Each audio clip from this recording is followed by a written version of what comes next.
Hi, everybody. I'm Sarah Tiana. Hey, it's Joe Schmo. What's happening? Welcome to This Week in the 90s. We're both exhausted. What's new? Oh my gosh, yeah, what else is parents of an infant who's getting a tooth. 2020 and first-time parents. Yeah. Don't do it if you're thinking about it. So Should have listened to my own advice for the last 20 years. Your own advice. Well, I'm glad you didn't. Hey now. Hey, so my week is November 1st through the 7th. Hey, it's This Week in the 90s. It is. Did you say that already? Yes. I missed that. Maybe I didn't. Did you welcome everyone to the show? I don't know. Do I need to? Let's just jump right in. What episode are you doing? Do you remember? No, I never. What? You always remember that. I don't remember. Oh, it must be 14. 14. You said 13. You're evens and I'm the odds. Odds is true. You're definitely the odds. Whack. Yeah, episode 14. 14. And So what week is it? November 1st through the 7th. Hopefully November is more of a fun month than October was. October was pulling teeth. Yeah, yeah. So November, I mean, I had a couple options, but I chose 1994. Oh. Oh. Hey. Do you remember November 1st through the 7th, 1994? Do I ever? Well, this would have been football season. It's like post. Well, there's no baseball. Baseball was on strike, right, in '94. So yeah, there was no World Series that year. There was no World Series yeah, no anyway. World Series that year. I was a was, freshman in high school. Just started. Yeah, I think so. I must have been a junior. Yeah, a junior. Yeah. So anyway, all right. I'm gonna tell you about some stuff that happened. I'm gonna start with November 5th. Okay. 1994. My favorite day ever. 11/5. Really? I mean, Let me do the jokes. So gullible. You sit over there and just nod, and I'll do the jokes. Okay, November 5th, 1994. Okay. At the age of 45, Whoa. super old, George Foreman knocks out Michael Moore. Oh, Michael Moore. That's amazing. To win the boxing heavyweight championship. Yeah, he becomes the oldest heavyweight champ ever. In his weight class. Heavyweight champ. Yes, heavyweight champ. Yeah. And the second oldest of all boxing. So the oldest boxing champion, I think, was Bernard Hopkins at 46, and he was the light heavyweight. So he's that makes sense. second oldest in all of boxing, the oldest heavyweight ever. Michael Moore was 26 years old. I know, it's so embarrassing to lose to. He was really good. The old man. Yeah. So Foreman was unranked at the time because he came out of retirement. Right. So when he retired 10 years earlier, he started preaching. So he was a preacher. Yep. And then decided to get back into boxing and never would have gotten a title match being unranked, but because he was so famous, and they knew it was going to draw a lot of eyeballs, they went ahead and let the match happen. And Michael Moore was kind of an up and comer, so they were like, we'll let him get this legendary, pelt for his wall. And then Foreman ends up beating him. Yeah, ends up beating him. The match took place in Vegas. And Foreman wore the same red trunks he had worn in his loss to Muhammad Ali 20 years earlier. Exact same ones? Exact same ones. That's so the cool. ones that he was wearing when he lost to Muhammad Ali. Yeah, which the anniversary was just last week, Rumble I think. in the Jungle, yeah. So that, so he wore those. The fight lasted 10 rounds. Yep. Foreman was losing the whole time. All the first 9 rounds, just getting clocked. And in the 10th round, he just started pounding on Moore, got this whiff of energy, and then caught him in the chin and knocked him out. Unbelievable. And he became the oldest champion, the first champion to hold titles 20 years apart. Wow. And the first champion to beat someone with such a big age difference. So those were all big firsts and awards or whatever. Amazing. So I looked up a little bit about George Foreman because he is a fascinating dude. He is pretty fascinating. Yeah, he's really fascinating. The thing about that fight was, just real quick, that ended up being the cover of Sports Illustrated. Maverick's trying that week. Yeah, Maverick, sorry. are you Our serious? dog, we put up a barrier so that the dog couldn't get in. and that his nails wouldn't like make all this noise. Yeah, normally on the floor. he eats food like conveniently right at this time when we're taping. And now I've put a barrier up, and he's trying to wheedle his way through this barrier so that he can come in. He's like Winnie the Pooh right now, actually, which is ironic because that's what he dressed up Winnie as the yesterday Pooch. for Halloween. He's like half in and half out, you know, I know. like Winnie when he Anyway. ate the tub of honey. Okay, But let's ignore him. So that Michael fight- Moore winning. Michael Moore getting knocked out. George Foreman winning the heavyweight championship ended up being the cover of Sports Illustrated the following week, and that issue, I believe, was my mom's birthday, November 14th, and my high school was featured in it as one of the top 10 high school football rivalries in the entire country. Oh, really? In that And that issue that had George Foreman on the cover winning the heavyweight championship. And you remember that because you constantly look up things about your high school. No. First off, I was a freshman then, so like it didn't mean as much to me as it does now because I had yet to really experience that rivalry. But I also just thought it was super cool. But Like, were you a big fan of boxing back then? I'm still a big boxing fan. I really like watching all the big fights and stuff that happen. That's true. I always leave the house when you watch one of those. Yeah, it's like, oh, let's fight, and you're like, I'm like, bye. yeah, you're bye. But it's fun. It's boxing's not as popular, or especially the heavyweight division. It's starting to come back a little bit with Deontay Wilder, Tyson Fury, and things like that. Like, there's 3 big ones now, but for the last 10, 12 years, heavyweight championship boxing has been... Especially heavyweight, but like... It's been terrible. It's been just the Klitschko's, and that was it. Yeah, I mean, all of boxing isn't as popular as UFC and mixed martial arts have kind of gone in the other direction. They've kind of taken a lot of boxing's audience and kind of skews younger. Yeah, I don't really like UFC because it just feels like they're like... just holding 2 dudes holding each other down, saying like, "Say you love me." That's how it feels. Let's wrestle.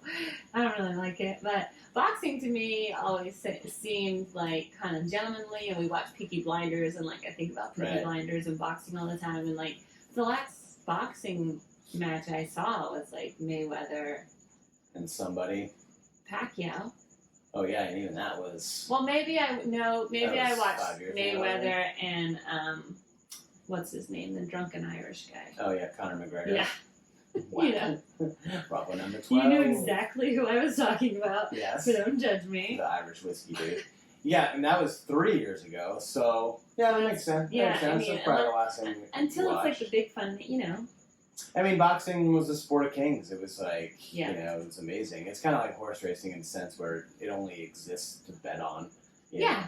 know? And, but yeah, boxing was huge, especially back then, because that's 94, so that's like Tyson's in jail, and there's really, the sport kind of like took a dip, and then Foreman comes back and wins the title, and it was like super cool. It was amazing.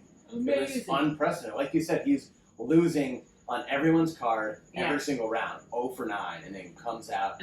And that's the crazy part, and what makes boxing so exciting is that if you have a guy that you know has knockout power, they're never out of it. Never out of it. They're never out of it. You know, No. They say puncher's chance. That's, it kind of illustrates. Is that what they say? Puncher's chance? But in any sport, he's got a puncher's chance, which heard means that. one punch means you can win the fight. And like a quarterback.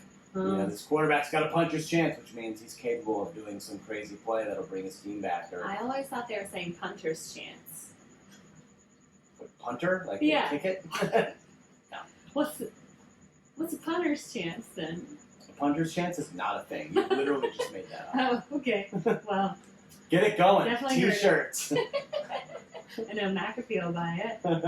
Okay, so this is a little bit about George Foreman. He was born in Marshall, Texas. Oh, yeah. Oh, yeah? You knew that? I know he's from Texas. He might still live there, actually. He was raised by his mom and his stepdad. He was very troubled as a young child, which is normal because he grew up in the 5th Ward of Houston, which is like a little tougher. He dropped out of school at the age of 15 and became a mugger. Like, what's your occupation? I'm a mugger. I'm a mugger. Like, so, what? You certainly can't tell that to the cops. Like, what do you do for a living? I'm a mugger. I mug people to make ends meet. He was just like lights out, like bullying people and stealing. Yeah, well, I money and mean, punching talk them out. about, the song Bad Bad Leroy Brown. That was George Foreman. He was the baddest man in the whole damn town. Is that who George Foreman was to you? George Foreman to me was the old guy who became heavyweight champ. But then you go back and you watch all these documentaries and you see all the, his historic fights, like, him knocking out Joe Frazier to become heavyweight championship. Like, he was the baddest man. Oh, yeah. The baddest Really man bad. around. And Yeah. so at 16, he kind of had this awakening, and he asks his mom to enroll him in the Job Corps, which I'd never heard of, but apparently it's a voluntary program from the Department of Labor, and it helped kids get their GED, and it trained them like with vocational skills to be like work with their hands, basically. Right. Stuff that we don't have in school anymore, which sucks. It was founded by Lyndon Johnson, so he trained to become a bricklayer and a carpenter, and then he moved to Pleasanton, California, which is where my family lives. So it was like a very small world. Wow. Like Pleasanton, I can't even imagine George Foreman in Pleasanton. like what a huge personality to live up there. Anyway, Yeah. he wanted to play football because he idolized Jim Brown, but he gave it up to pursue boxing. So apparently, because he was in the Job Corps, that's what helped him move, I guess, like going to train or do jobs or something like that. And when he moved, his Job Corps counselor was a guy named Doc Brodus, who ended up becoming his boxing coach. Oh, wow. So Doc was a boxing coach, and then like helped the kids in the Job Corps, and then ended up training George Foreman. That's how he got into boxing, and then he immediately like was awesome, I'm sure.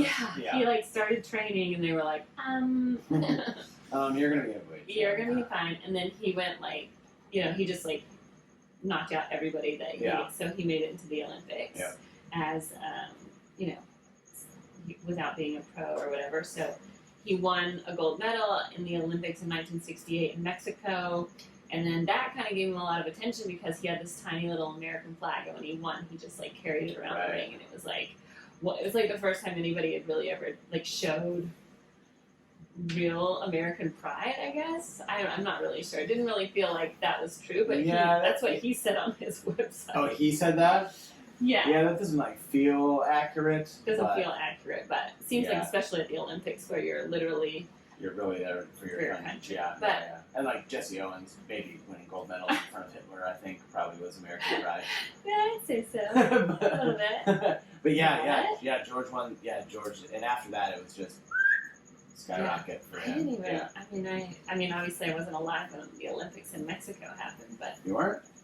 I know, shocking, but Yeah, so you didn't really know anything about George Foreman, his early life? You didn't know anything of... No, not about his early life. Yeah, what did you know about him? I mean, I pretty much knew. I knew that he was, like, a bad kid and, like, and then grew up. I didn't know... That's how a lot of boxers are made, though. Mike Tyson was the They same way. use I their didn't know the Job Corps skills. thing, but, I mean, I knew about the Olympics, and then after that, it was just kind of his pro career just took off. And then, So immediately he turns pro, and by 1972 has a perfect record, 37-0. And then he fought Joe Frazier. He was not favored going in, but Joe Frazier was the baddest man in town until George Foreman came along. He knocked him down six times en route to the second round, where he knocked him out in the second round. Yeah, I don't think Joe Frazier had ever been even knocked down before this fight. Yeah, so he knocked him down 6 times, which was insane. He defended his title twice after beating Joe Frazier, and in 1974 was the Rumble in the Jungle with Muhammad Ali. But apparently, I didn't know this, 2 months before the fight, when they were all like training in Africa, he got a really bad cut above his eye, and they had to postpone the fight for a month. And because he had the cut above his eye, he couldn't spar. So for the whole 2 months, like training, like the whole month before the fight, he can't spar. Right. And he feels like this is like a huge advantage to Muhammad Ali because he hasn't even been punched for a month. Right. And meanwhile, Ali is just like gallivanting around Africa, like endearing himself to everyone, and like they made Joe Frazier seem. George Foreman seemed like the bad guy. Yes, for sure, because he couldn't really go anywhere, and he's like got like a cut above his eye, so he like even looks scarier. You know, it's like a little. He also believes. Oh wait, he couldn't spar, and he also believes he was drugged up by his trainer a lot during that time, unknowingly. Interesting. Which maybe he believes, helped made him miss a step or like lethargic a little bit. Yeah, because in the Rumble in the Jungle, famously, he says, Muhammad Ali says to him, "Is that all you got, George?" And George said, George's famous quote is, "I remember thinking, yeah, that's pretty much all I got." Because Ali did the famous rope-a-dope where he just let George punch and punch and punch and tire himself out. So Ali just took the punishment, took all the hits, and then midway through the fight, George was dead tired, and then Ali knocked him out. So here's the other thing about that. Did you know that George Foreman believes that the ropes were not as tight as they normally are?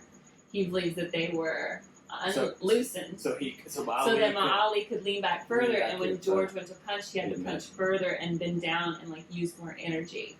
And it allowed Ali to wrap his arm around George's neck for support.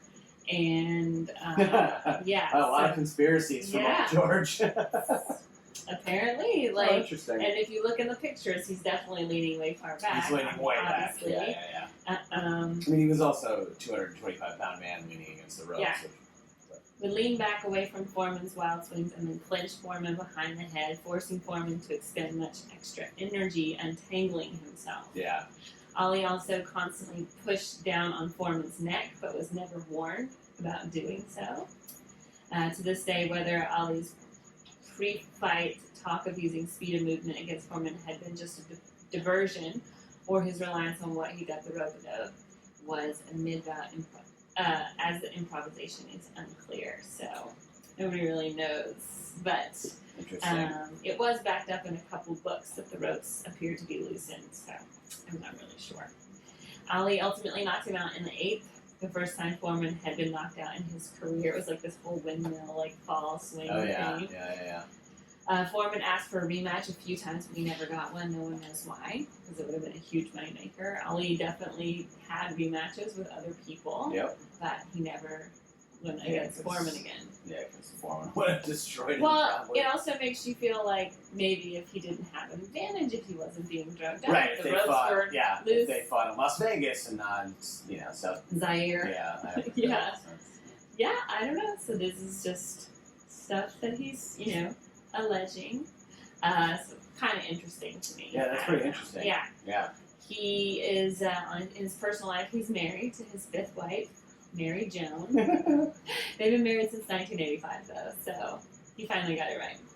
He had 4 wives before 1985. Wow, that's aggressive. Yeah, so in 85, well, if he was 45 in 94, so he must have been 34 by the time he had 4 wives before 34. Before he was in his mid-30s. Troubled youth, man, looking for love. Yeah, that's true. He has 12 kids. Yep.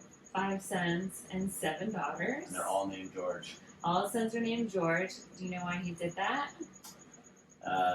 So he wouldn't forget their names. Good choice. No, he said he wanted them all to have something in common. Aside from being brothers. And, well, I don't know, maybe. I don't know if they're all with the same woman. No, but they're still obviously definitely kids. not, yeah. But, he also said, he wanted them to feel like a team. If one goes up, we all go up. If one goes down, we all go down. Which doesn't say much about his daughters. But he also named one of his daughters Georgina and Georgiana. Yeah, I know. I'm just saying that it's kind of weird that the boys all get to be on a team and the girls are like, hey, do what you do. Because a couple of his daughters do box, and one of his sons boxes. 12 kids. Yeah. I don't know. I guess his daughters just have to fend for themselves. So. Well, when you have all that Foreman grill money, you can afford 12 kids. Yeah. So that's the other thing I wanted to say. Because, that's really what I knew about George Foreman was the grill. And so when he came out of retirement, people marveled at his abilities. So, when he came back and fought when he was 45 and 94.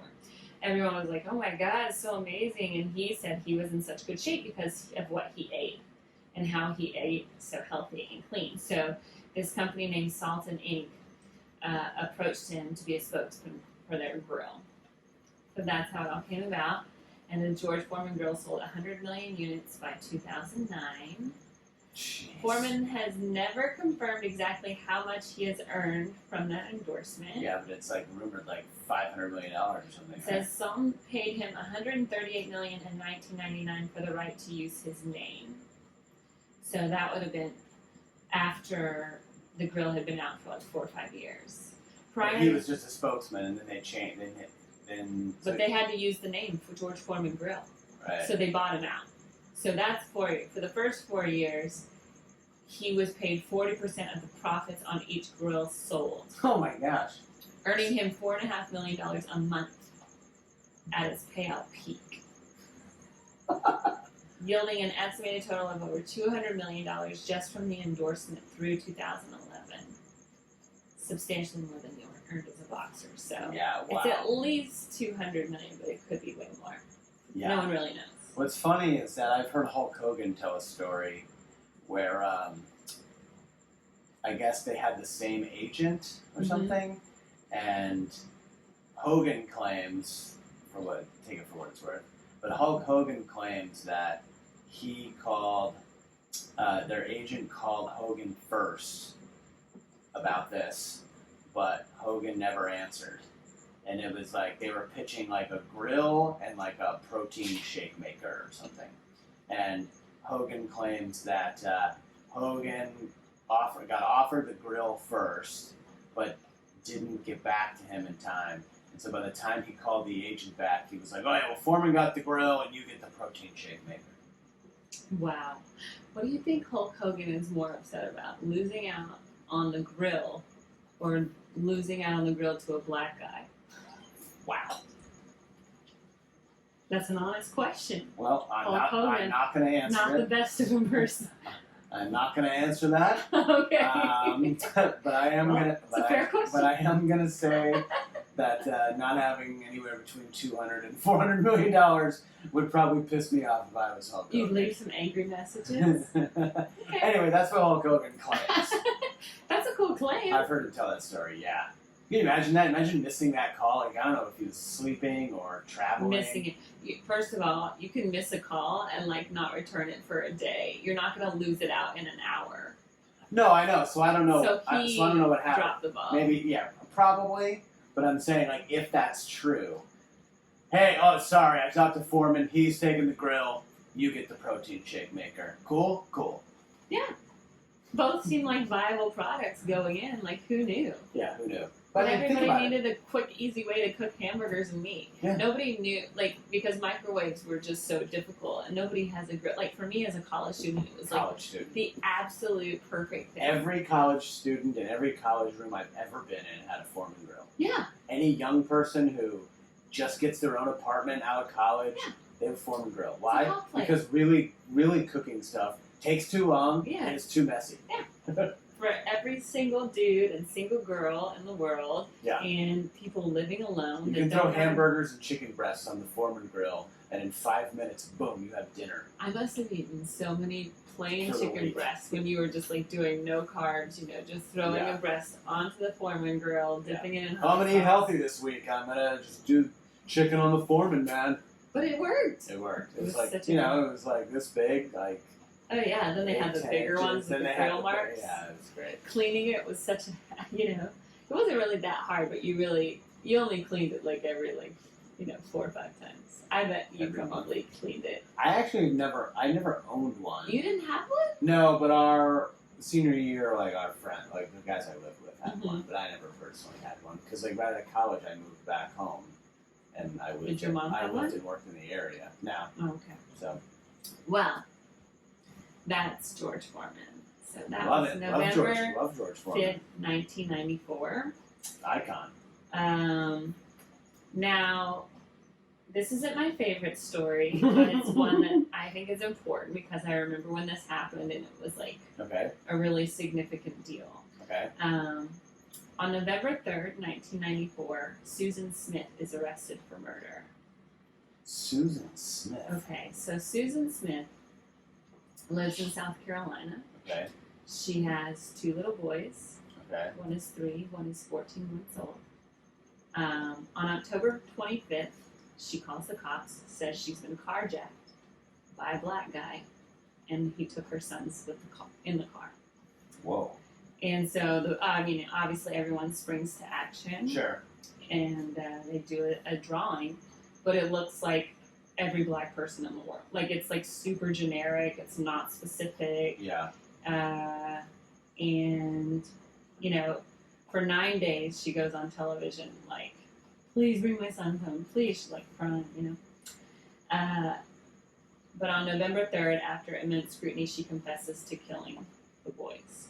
I don't know if you remember this. I don't. She had them in the car and let the car roll into a lake with them strapped into the car. What? Yeah. And this is why I remember this, because it was like so, like, as a woman, you're just like, what? Like, you'd heard of men doing this, like, to children, but it was very rare for a woman to drown. Ugh, this is really hard to talk about. So anyway. Wow. She lets it roll into the lake. Supposedly, her reasoning was that she was interested in this, like, local wealthy guy named Tom Finley. And just before the children disappeared, he had sent her a letter ending their relationship because he did not want kids.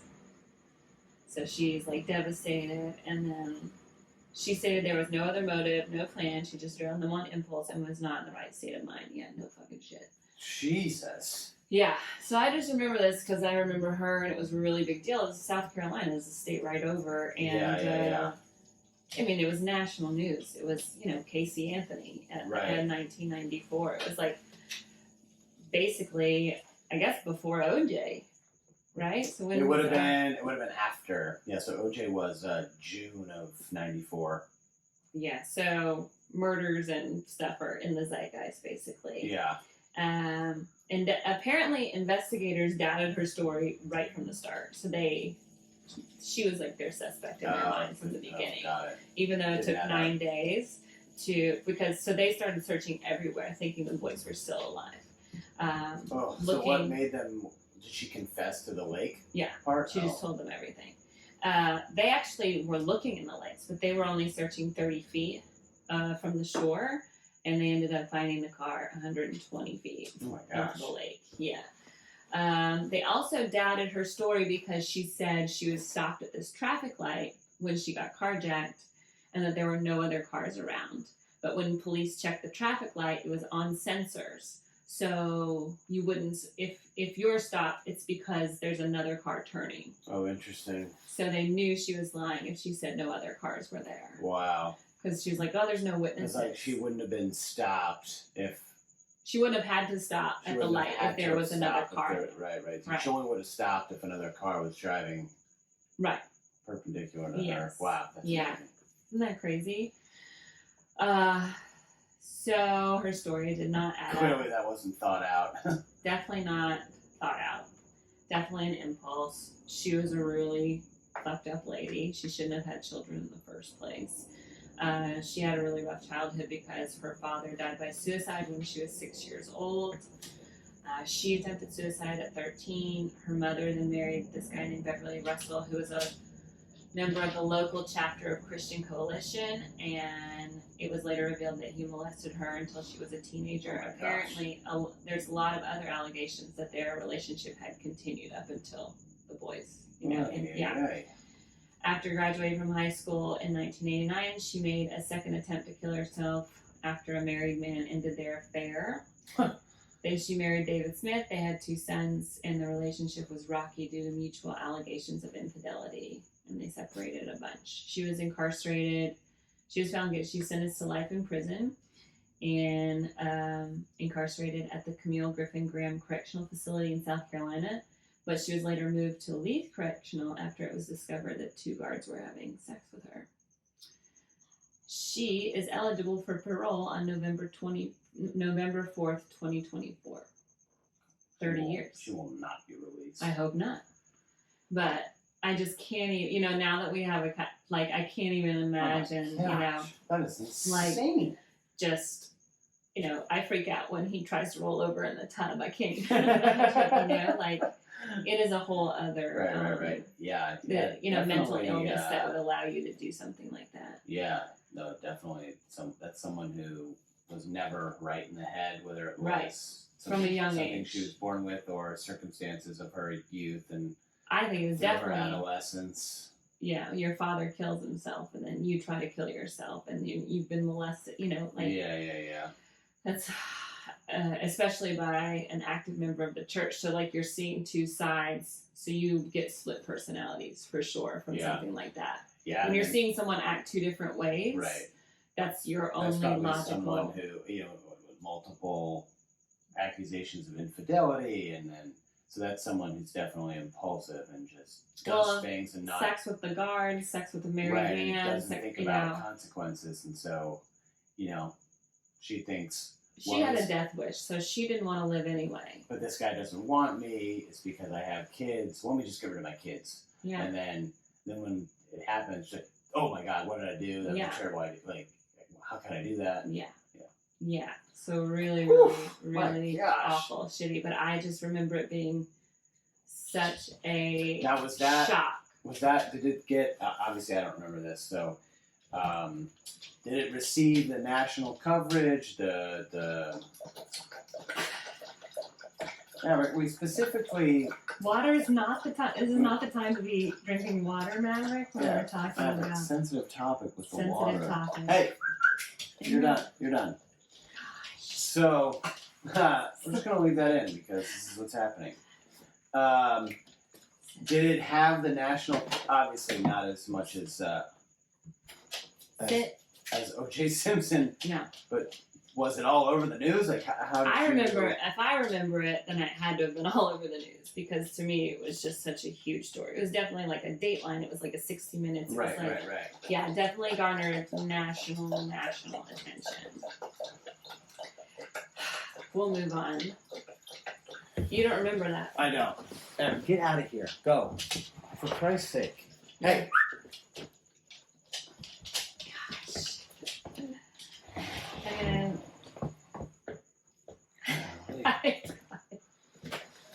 Okay, let's go back. So it garnered national attention. Yeah, it was everywhere. It was like 60 Minutes, Dateline. It was like national news. The name sounds really familiar, so I'm sure if I did a little, It sounds familiar because it's such a normal sounding name. It does not sound like someone. It sounds like an alias. It does not sound like... It does sound like an alias. I just remember because it was just like, you just couldn't believe a mother could do something like that. Yeah. And the way she did it, the circumstance, it was just so horrifying. And, the fact that she saved herself in that, you know what I mean? Like, it just like, and then accused a black guy of stealing her car and taking the kids, it's like, just to make it all more sound plausible. Right. Like, it just... Oh, I was a white woman with kids taken advantage of. Yeah, it was just all so... Yikes. Awful. And, yeah, that sounds terrible. What a terrible story. Anyway, everyone named Susan is awful. I'm just kidding. Mom. Just kidding. So anyway... On a lighter side. Hey! All right, let's smile. November 2nd, 1994. Oh, what a great day.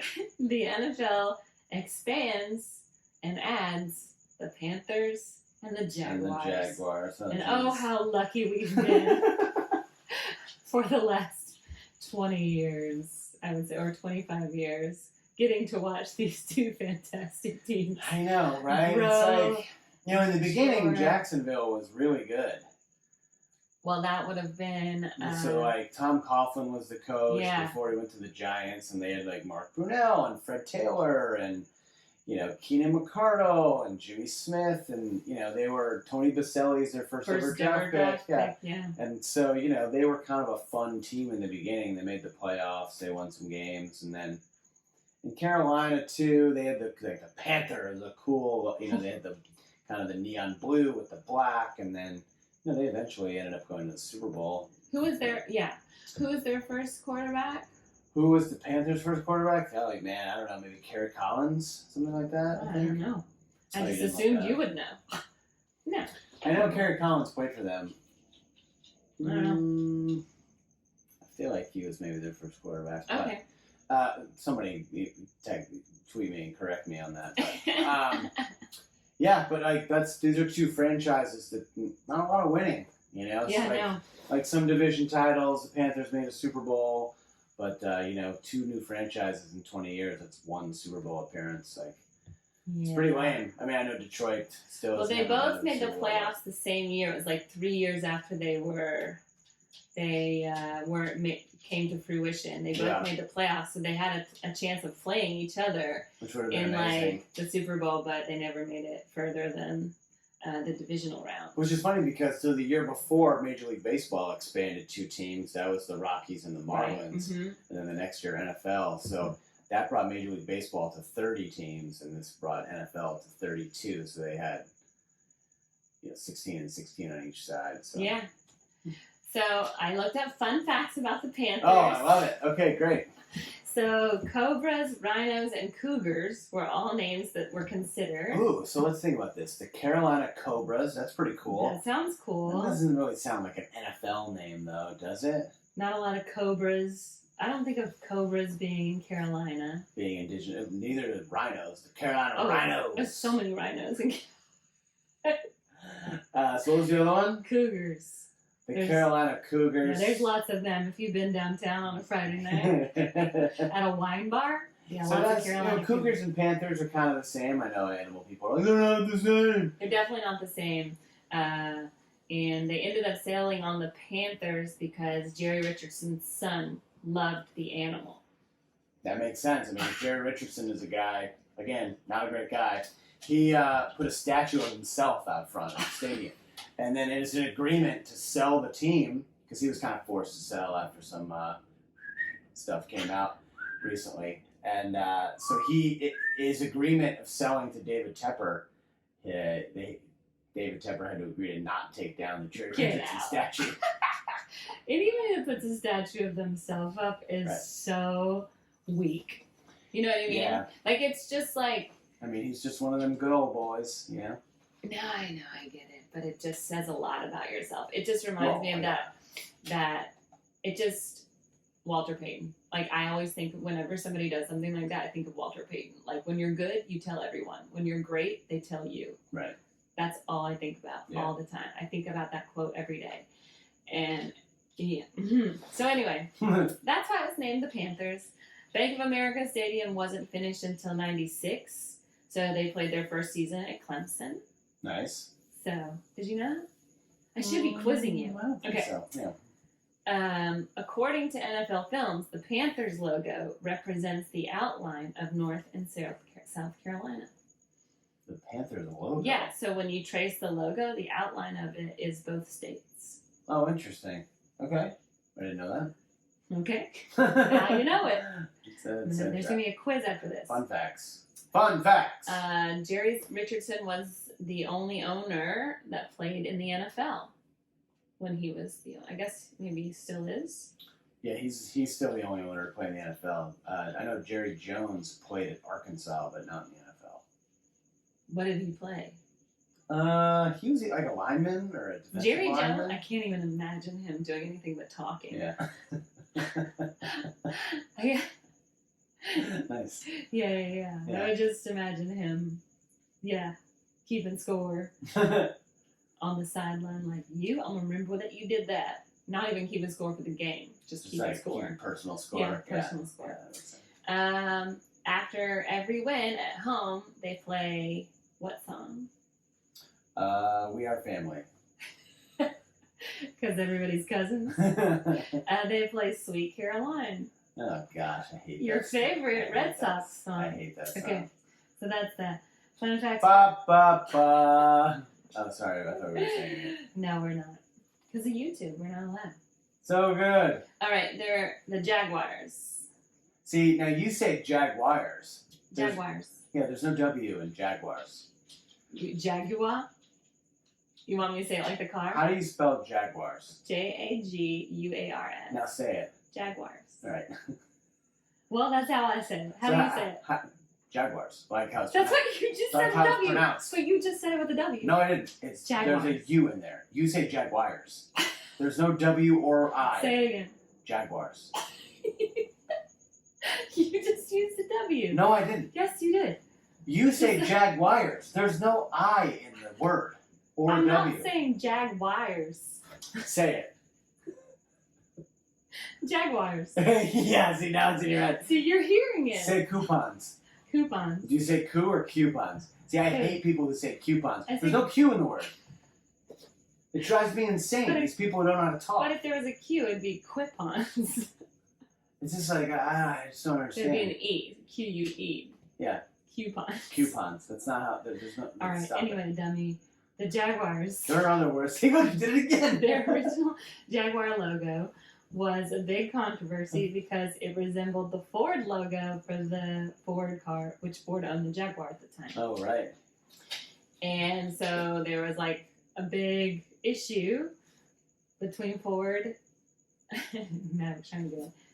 I need you to pay attention. We're almost done. I'm listening, but the dog is distracting me. Okay. So. I have a small male brain. Okay, let's start again. So the Jaguars, their original Jaguar logo was a big controversy because it resembled the Ford logo. Right, Ford owned Jaguar. Ford owned Jaguar. Yep. And they ended up settling out of court saying that the Jaguars could keep the logo, but Jaguar would become the official car of the Jacksonville Jaguars. How about that? Yeah. That's so a win-win. That's a win-win. Yeah, that's Seems a total like a win-win. win-win. Yeah. The Jaguar on the helmet had a teal tongue. Oh. Do you know why? Oh, man. Why did it have a teal tongue? Let's see. Well, I know polar bears have a blue tongue because of the ice-cold water that they're always in. Mm-hmm. So I don't know what that has to do with Jaguar, but what is the answer? Well, because Jaguars can eat panthers, so they did it as a big FU to the Panthers. No way. Yeah, to say like, we got the taste of you. You know what I mean? Wait, so in real life, Jaguars can eat panthers? I don't know. Oh, I thought you knew. But that's what they said. All right, well, I take their word for it then. Yeah, I take their word for it. I think a Jaguar could probably eat a panther. Seems like it. If they were ever in the same place, but they rarely are, I would think. One's a mountain, right? Isn't a panther in a mountain and the Jaguar's down in like the desert? That sounds right. I can't remember. It's been a while since I've watched Planet Earth. Let's go watch it. Yes. So that's why they put a teal tongue on That's there, really to funny. just be like, we're going to eat these panthers for breakfast, That's but really we're never funny. going to make the playoffs and face them. So what are the odds? During the Jaguars' first ever home game, teal candy was handed out to the fans so that all of their tongues would be blue. That's pretty funny. Pretty That's cool. clever. Shahid Khan bought the team in 2011 for $770 million. That's a bargain. It has doubled in value. So it's probably worth Since almost $2 billion It's now. 1.48 billion is what they're worth now. Do you know who the all-time leading scorer for the Jags is? Yeah, it's probably Fred Taylor. Nope. Oh, really? Is it Maurice Jones-Drew? Nope. Who is it? Josh Scobie. Oh, that stupid kicker. I used to do this bit. But I mean, nothing says Jacksonville Jaguars I know. more than their field goal kicker being the all-time leading scorer. Well, usually I should have known that. Usually the kickers are like Morton Anderson, I think, is the all-time leading scorer in NFL. Yeah, Or Adam that's Vinatieri. why I think kickers are Adam so Vinatieri. important to draft during fantasy. Yeah, Scobie. I used to do this bit because of the baddest man in the NFL, Josh Scobie. So when I used to do power rankings 10 years ago, I would always write about Josh Scobie. Scobie snacks. That's what I would call it. Scobie snacks. So that's it. That's the Jaguars and the Panthers expansion. There really wasn't much more to talk about them, so I was like, I'm just going to find out cool things that I didn't know about them. Yeah, the trivia is pretty good. Yeah. So Yeah, I now like you can that. impress all your friends at the water cooler with a teal tongue talk. Teal Tongue. Yeah. Jaguar Teal Tongue. You're going to bring it up on your show, I guarantee. Yeah, because I've never really noticed their helmet. I don't know if before. it does Is it on the now. new helmet? Their original helmet. Oh, the No, I don't original think the new helmets. one has the same one. Just a couple things I didn't mention. I'm not What were gonna the get in- movies and the songs? I didn't look that That's up. my bit. I love doing that. I didn't look it up. I didn't even get to it. You get so mad, but I didn't even look it up. It's just so interesting to me. What was popular then? Well, I'm sure it's the same song in the same movie that you did. They probably just carried over. No, I did 95. Do you want me to look it up? No, that's okay. I don't mind. No. I'm ready for bed. Okay. November 1st, the Chicago Bulls retire Michael Jordan's number at the United Center. Oh. I didn't get into it because we've talked about Michael Jordan a bit on this yeah. show, and like there's not really much more to say. Well, that was the first retirement. Yeah, that was the first one. On November 4th, United Center opened. So 3 days before. Oh, wow. And they beat the Charlotte Hornets, which I thought was kind of funny. Funny because he owns them. I know. How about That's why I that? thought it was cool. And we were just talking about another Charlotte team. And on November 5th, President Reagan announced he has Alzheimer's. Which everyone 94. knew while he was in office 10 years earlier. I had forgotten too. So anyway, that was November 1st through the 7th, 1994. Kind of an interesting week. That was an interesting I learned week. a lot of new stuff. Like highs and lows and weird. And wasn't a very funny everything in episode, between. sorry, Yeah, because you're sorry. talking about hitting people and murder, so that's not the best, but and hopefully the shitty college girls. and the Panthers and the Jaguars. I'm not really sure which one was the most depressing story that I talked about, but yeah, so interesting week. Yeah, interesting week. Good job. Thank you. Good job. I hope you guys learned something. Follow us on Twitter, Instagram. Yeah, at Week in the 90s Pod, at Sarah Tiana, at Chris Brockman. I'm at Brock Shady on Instagram. Let's get those Instagram follows up. You know what I'm saying? I know, Come yeah. on, people. Let's do it. Come on, people. I'm going to have to show some more skin on that page. Oh, jeez. At least you're not wearing your sleeveless hoodie. So many people complain about those sleeveless hoodies. Well, when we started in the summertime and we were doing walks and I had a great tan and we were all, you know what I mean? So I was showing off the tan. No, I get it. You gotta show off the guns. Now you're showing off your new spectacles. I know. Well, that's because they're the blue light glasses, so now it makes my headaches go away at night. Oh, yeah. All right. Yeah. Well, all right, everybody. Thanks for listening. Appreciate you guys. I'm about to murder a dog. Speaking of murder in this episode. There's a chair blocking the door, and he's got his face resting on the chair, just with this very big frown. Like, you guys won't let me in. I can't believe you. I want to sit next to you and stare at you. Doing your show without me. All right, everybody. We'll see you next week. Thanks for listening and all that good stuff. Bye-bye.